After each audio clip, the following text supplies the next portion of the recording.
l'instant, ça va, ça commence pas trop mal. Alors, on est donc sur ce premier live. Bienvenue à tous.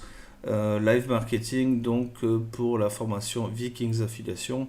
Et donc, on a invité les membres et les élèves de Challenge Blog SEO. La semaine prochaine, donc, on fera que du SEO. Aujourd'hui, donc, on parle marketing. Et on va commencer tout de suite par la notion fondamentale avant de lancer n'importe quel business, que ce soit de l'affiliation, que ce soit du produit physique, que ce soit de l'infoproduit ou n'importe quoi sur Internet. Le premier truc à faire, c'est déjà de ne pas faire ce qu'on aime, mais trouver le marché qui nous convient. Et pour ça, la première chose qu'on va faire, c'est analyser son marché. C'est vraiment la notion essentielle que vous devez tous mettre en place. Je vais me mettre en petit là d'ailleurs. Hop, hop, je vais me déplacer. Hop, ici. Voilà, je vais me mettre là. C'est vraiment le truc que vous devez absolument mettre en place avant de lancer n'importe quel business. Il ne faut pas croire que c'est parce que vous aimez quelque chose que vous allez faire de l'argent avec. C'est pas vrai. La plupart du temps, c'est même tout à fait le contraire. C'est-à-dire que quand on aime, par exemple, moi j'aime le hip-hop, le scratching, etc. Et ben c'est pas mon business. C'est pas avec ça que je fais de l'argent. Je le fais par plaisir. Je m'amuse beaucoup à le faire quand j'ai du temps. Il n'empêche que pour faire du business, et ben je fais pas du tout ça. Alors je vous souhaite à tous un jour de pouvoir faire ce que vous aimez en business, hein, c'est-à-dire vraiment avoir le business relatif à votre passion. Il n'empêche que pour lancer un business, c'est complètement une hérésie de faire ça, et c'est ce que la plupart des gens font. Ou alors ils prennent le modèle sur leur vie de salarié, c'est-à-dire que, admettons, ils sont, je sais pas moi, ils sont plombiers et ils veulent faire des trucs relatifs à la plomberie. Bah, si tu veux être plombier, continue à être plombier. Et ne va pas sur internet pour faire ça. Et au bout d'un moment, voilà, c'est pas parce que tu te dis ouais, je suis spécialiste des robinets ou des mitigeurs ou des je sais pas quoi, des pommes de douche, que je vais vendre des pommes de douche sur internet. Non, ça fait pas de toi un expert du marché des pommes de douche, ça fait juste de toi un plombier. Donc faut pas tout confondre. Hein, pareil pour ceux, j'en ai entendu 100 là, qui lancent des formations pour créer ses propres formations, et ils te disent bah, si t'aimes la guitare, fais un blog de guitare et puis commence à créer tes produits de formation pour apprendre à faire de la guitare. C'est juste complètement con de faire ça. Parce que ben, derrière, si tu n'as pas analysé ton marché, tu sais pas voilà, potentiellement qu'est-ce qu'il y a comme audience intéressée par cette thématique. Et donc, c'est juste complètement con de faire ça. Vous devez apprendre que le marketing, ce n'est pas de la vente déjà, c'est de la persuasion. Donc, il faut faire vraiment la différence entre ça. On n'est pas là pour faire des planifications publicitaires. On est loin de là. On est là sur de la persuasion, donc on va utiliser le langage, le langage écrit ou le langage visuel par les vidéos ou par les infographies pour faire passer notre message. Mais en aucun cas on est là pour faire de la publicité. Non. Donc voilà, ne confondez pas tout. Ce qu'on va faire dans un premier temps, c'est analyser son marché, pour comprendre si y a de la demande. On est là pour fournir une offre face à une demande. On n'est pas là pour inventer... hein, on va pas réinventer la roue, quoi. Ça sert à rien. Ça sert à rien de faire ça. Et le mimétisme est une bonne technique. C'est-à-dire que vous allez regarder en fait ce qui se passe sur le marché, sur la concurrence, repérer un petit peu les niches qui sont bankable, hein, celles qui rapportent le plus, et essayer de vous trouver un petit segment de ce marché-là. Pour un démarrage, c'est vraiment déjà fantastique. Si vous arrivez à choper 1% d'un marché qui représente, je sais pas, 10 ou 20 ou 30 millions de dollars, forcément vous allez faire de l'argent. Donc c'est comme ça qu'il faut réagir. Et il ne faut pas perdre son temps à essayer de trouver l'idée magique, le truc voilà, qui va faire la différence.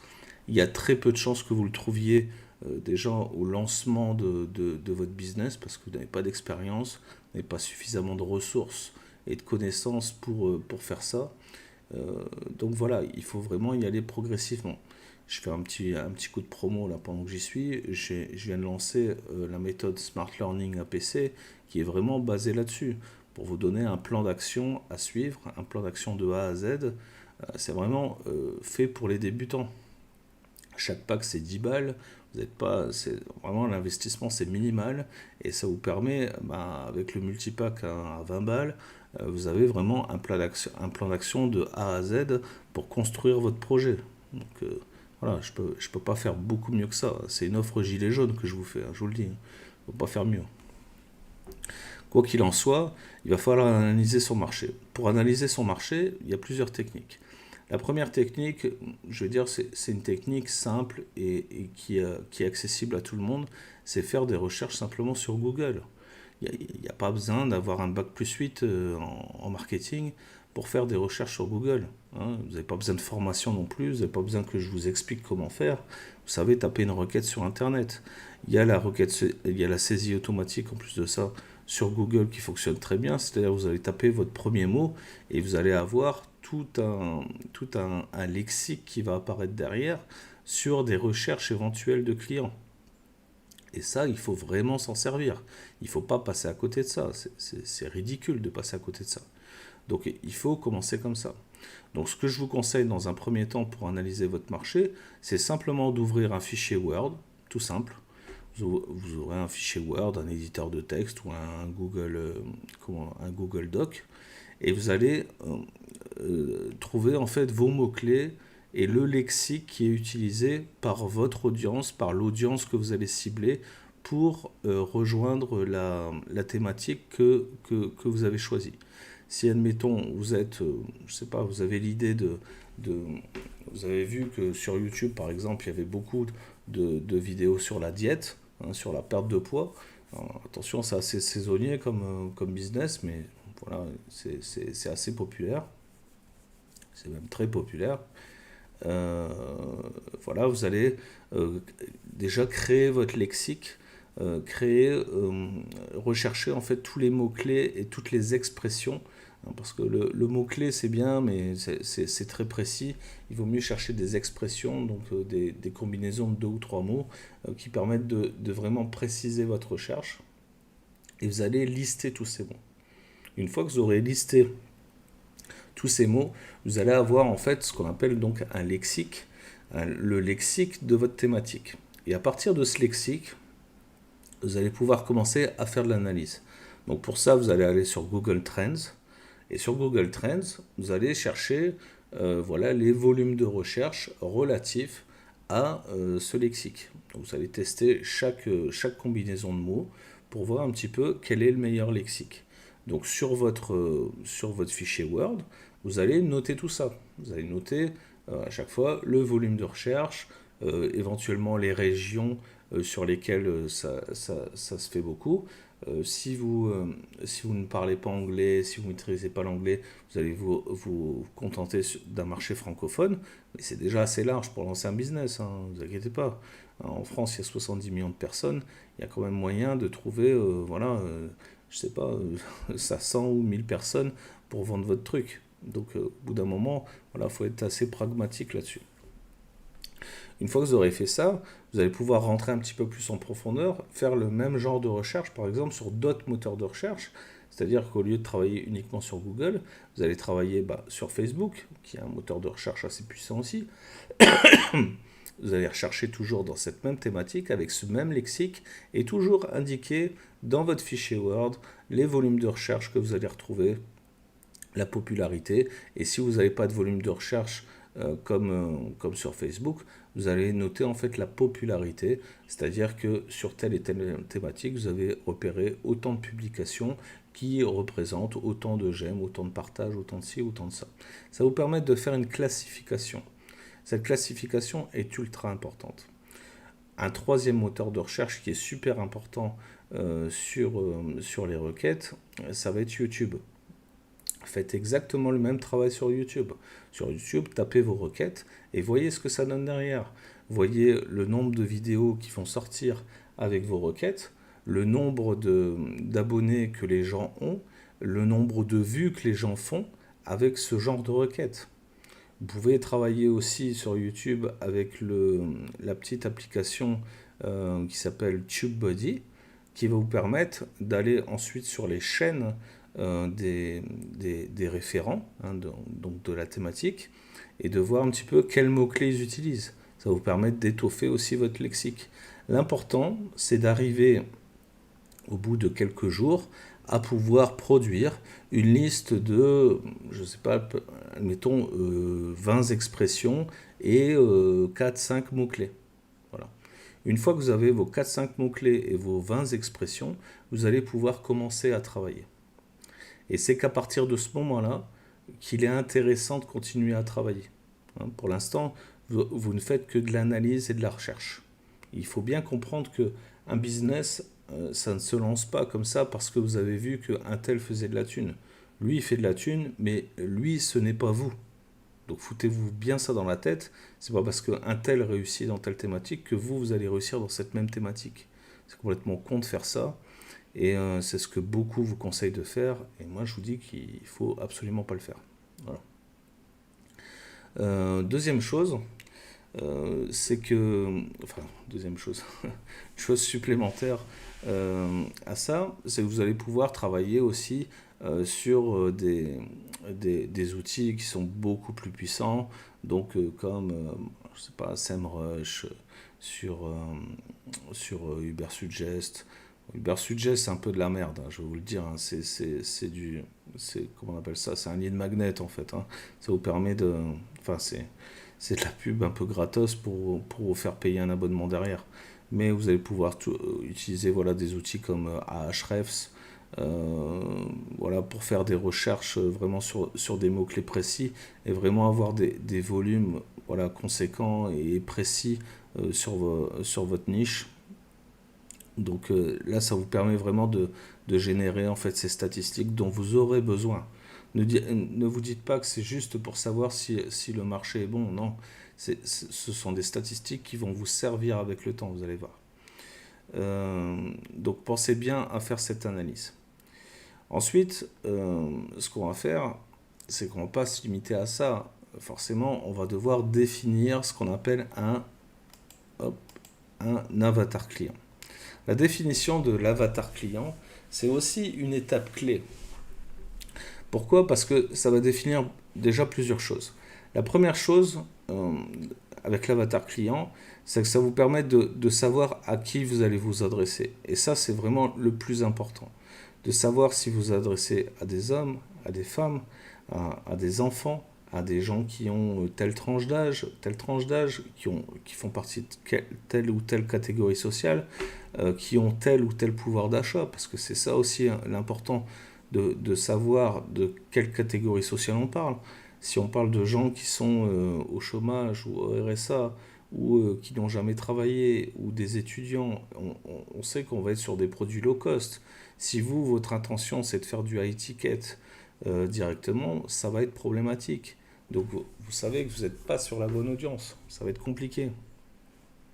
Pareil, si vous êtes sur un petit produit, d'aller cibler des gens voilà, qui ont un pouvoir d'achat supérieur, ça va être compliqué aussi, parce qu'eux, ils vont voir ça comme un produit cheap, comme un produit pas cher, un produit de mauvaise qualité. Et donc, dans ce cas-là, vous allez faire un flop aussi. Vous voyez, l'idée, c'est de pouvoir mettre la bonne offre devant le bon client et au bon moment. Et pour ça, vous avez besoin des données, des statistiques. Il n'y a que comme ça que ça fonctionne. Et les mecs qui fonctionnent aujourd'hui sans statistiques au pifomètre comme ça, bah, soit ils ont le cul bordé de nouilles, soit ce sont des abrutis qui se plantent. Voilà, clairement. J'ai jamais lancé un business sans avoir fait ce travail-là au préalable. Et même en faisant ce travail-là, parfois, c'est pas simple de développer un business parce que vous avez des points de blocage, des fois inattendus. Vous n'avez pas Vous n'avez pas pensé que ben voilà, telle offre ne pouvait pas forcément convenir à un tel ou un tel, surtout par exemple dans la perte de poids. Il faut bien faire la différence entre la perte de poids masculine et féminine. Ça, c'est un truc, par exemple, que j'avais jamais pensé quand j'ai lancé ma première offre sur la perte de poids. Pourtant, en fait, c'est évident. C'est évident, mais vous avez la tête dans le guidon, vous pensez à votre truc, voilà, votre produit, etc. Comment est-ce que vous allez l'améliorer, le brander, le rendre plus sexy, plus attirable, etc. Et vous ne pensez pas à l'essentiel, que votre produit, en fait, bah, il ne convient pas aux hommes. Donc, si derrière vous ciblez des hommes, c'est un problème. Pareil, on ne parle pas de la même façon à un homme qu'à une femme. Est-ce qu'on vous voit? Est-ce qu'on tutoie? Est-ce qu'on a un langage plus familier, plus direct, moins direct, plus brutal, agressif, moins agressif? Donc tout ça, ça dépend vraiment de votre avatar client. Et la question de l'avatar client ne se règle pas en trois coups de souris. C'est pas vrai. Hein, tous les mecs qui vous racontent que voilà, il suffit de faire une petite recherche vite fait sur Google Trends pour avoir les tendances et puis vous travaillez là-dessus, encore une fois, ce sont des abrutis. Le travail d'avatar client, euh, je sais pas, moi je les réalise encore en une, voire 2 semaines, quoi. Parce que ça prend du temps de définir exactement son avatar client et de vraiment de trouver toutes les failles de cet avatar. Alors quand je parle de failles, je parle du fait que on est tous sensibles à quelque chose. Par exemple, si moi on vient me parler de chiffon, hein, de vêtements, de ci, de ça, j'en ai absolument rien à foutre. Vous voyez, moi je mets un t-shirt, une casquette sur la tête, un short et puis c'est réglé. Hein, une paire de claquettes et puis hop. J'en ai absolument rien à foutre. Donc des hommes comme moi, je suppose que je suis pas le seul. On doit être des millions et des millions comme ça à en avoir absolument rien à foutre du chiffon qu'on va porter. Si j'ai une démarche comme ça, voilà, sur ça, bah, je me plante, je passe à côté. Si par exemple, bah, j'emploie le même langage pour parler à une femme, il y a 9 chances sur 10 que je me trompe parce que justement la minorité, enfin les femmes qui en ont rien à foutre du chiffon qu'elles portent, c'est une minorité. Hein, vous voyez, ce sont vraiment deux opposés par le genre. Donc ça, il faut bien faire attention à ça. On ne parle pas de la même façon à l'un et à l'autre. Et ça, pour le savoir, ben, il y a de la logique, bien sûr. Hein, ce que je viens de vous dire, c'est assez logique. Mais vous allez voir qu'il y a beaucoup plus de subtilité que ça. Pareil, si vous êtes, je sais pas moi, par exemple dans le fitness, les cours qui sont adaptés aux hommes et aux femmes sont totalement différents. Ça n'a absolument rien à voir. L'homme veut prendre de la masse musculaire. Alors, la plupart du temps, c'est ça, ils veulent choper de la masse musculaire et sécher un maximum et perdre de la graisse, hein, voilà, pour tracer les muscles au maximum, tandis que la femme cherche plutôt la fermeté et l'harmonie de son corps. Donc vous voyez, on n'a pas du tout le même genre d'exercice pour les hommes, pour les femmes. Et ben l'avatar c'est pareil, on ne va pas lui parler de la même façon.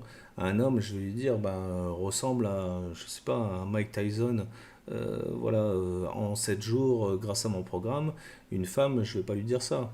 Je vais lui dire, ressemble à, je sais pas, euh, je n'ai pas d'exemple, mais Eva Longoria, je sais pas quelle star, rapidement avec mon truc, tu vois, sans faire de régime restrictif et sans Hachem s'il nous dit Nabila dans le chat, ouais, pourquoi pas. Je sais pas si c'est une référence, mais tu vois le truc. On va pas parler de la même façon. Et pour ça, il faut absolument définir son foutu avatar. Il faut, j'ai même conseillé dans certains de mes cours de dessiner son avatar. Alors, vous n'avez pas besoin d'être des pros en dessin. Hein. Si vous faites des trucs avec des carrés, des croix, enfin des ronds et des croix, ça ira aussi. Hein. Un bonhomme en bâton, ça suffira. Mais vous voyez, le fait de passer du temps comme ça sur votre avatar, ça va vous permettre de le connaître. Et quand vous connaissez les gens, c'est plus facile. Pensez simplement que quand vous parlez à un de vos amis, vous ne devez pas réfléchir pour lui dire les choses. Et ça, c'est parce que vous le connaissez.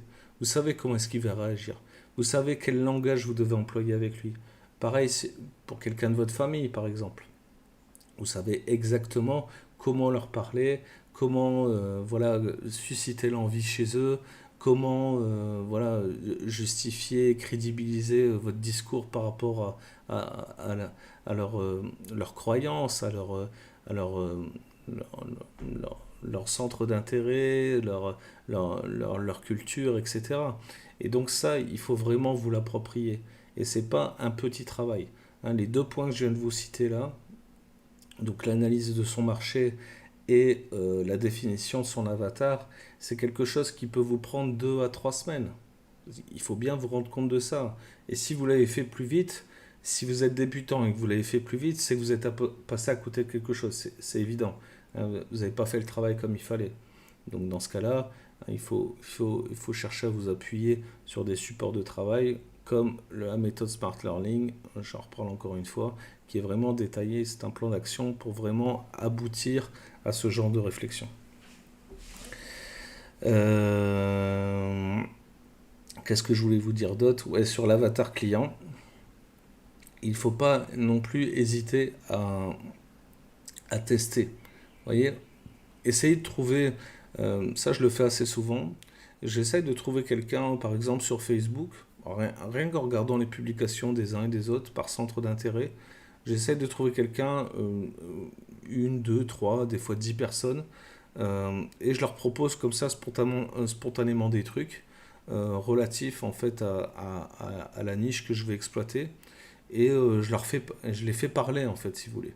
Je leur pose des questions. Et ça, Facebook, c'est vraiment une source d'information incroyable. Vous pouvez faire du sondage vraiment très rapidement. Simplement, vous créez une publication dans un groupe spécifique, bien sûr, où vous posez simplement une question sur un fond de couleur. Vous voyez, c'est vraiment très simple comme truc. Et ça permet en fait de voir un petit peu les réactions et l'engagement que vous avez en fait sur la thématique que vous proposez. N'hésitez pas à aller faire de la provoque. Moi, c'est ce que je fais assez souvent d'ailleurs. Ou jouer un petit peu au con, quoi.